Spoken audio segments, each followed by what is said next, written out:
La récente campagne de sensibilisation lancée par la Direction générale des impôts, ou DGI, au Maroc, visant à encourager les contribuables à régulariser leur situation fiscale avant le 1er janvier, a suscité une série de réactions variées sur les réseaux sociaux. Bien que l'objectif initial soit de promouvoir le paiement d'une contribution exceptionnelle de 5% sur les avoirs non déclarés, certains influenceurs ont relayé des informations erronées, comme l'introduction d'une nouvelle taxe sur les comptes bancaires ou des saisies imminentes en 2025 sans préavis. Ces rumeurs ont contribué à alimenter un climat d'inquiétude parmi les citoyens. La DGI a précisé que cette opération concerne uniquement les personnes physiques et leurs revenus non déclarés avant le 1er janvier 2023.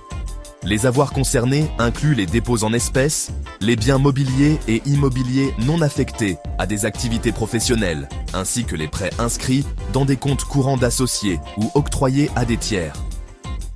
Les contribuables bénéficient d'une exonération partielle en s'acquittant de cette contribution unique de 5% tout en conservant l'anonymat vis-à-vis de l'administration fiscale. Cependant, au-delà du 31 décembre, les contrevenants pourraient faire face à des régularisations fiscales plus onéreuses.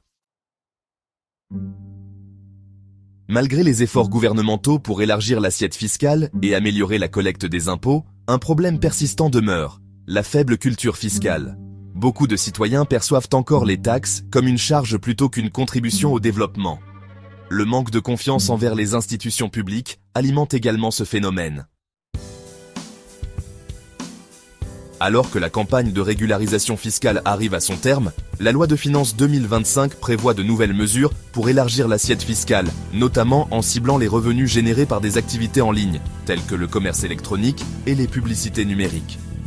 Les experts appellent à des efforts accrus de transparence et de sensibilisation pour renforcer la confiance entre citoyens et institutions, et promouvoir une citoyenneté fiscale plus ancrée dans les valeurs de solidarité et de responsabilité collective.